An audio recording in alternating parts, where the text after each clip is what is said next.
nak lam ka zo chan zong na tot nak a thleng belo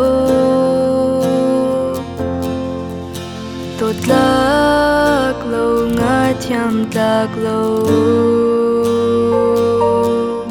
a ka do tu a ka kham tu sisu wa sur li shan chan zong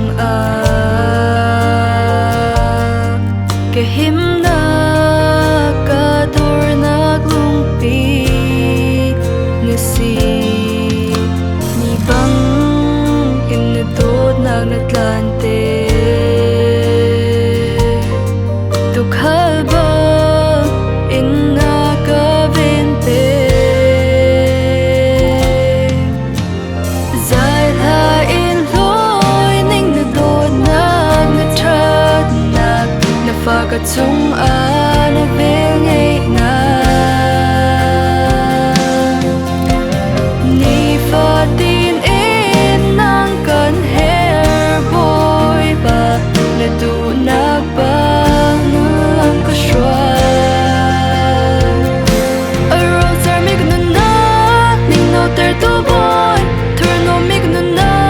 chalim ter tu boy zai tek chamana na ka kal ta ba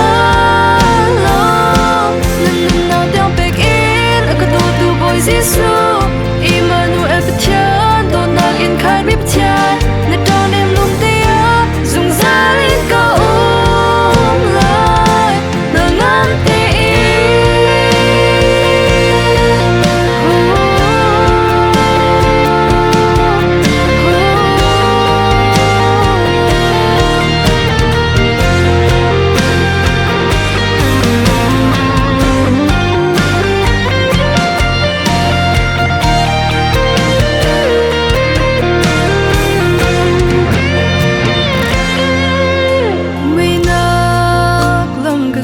chan zong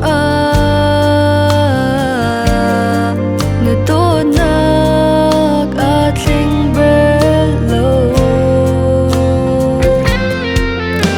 tot tlak lo ngai thiam tlak lo a ka do tu a ka kham tu sisu wa su shan chan zong ke him na ka dor nak lung pi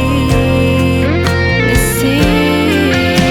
ni bang in to nak na tlante tu khal ba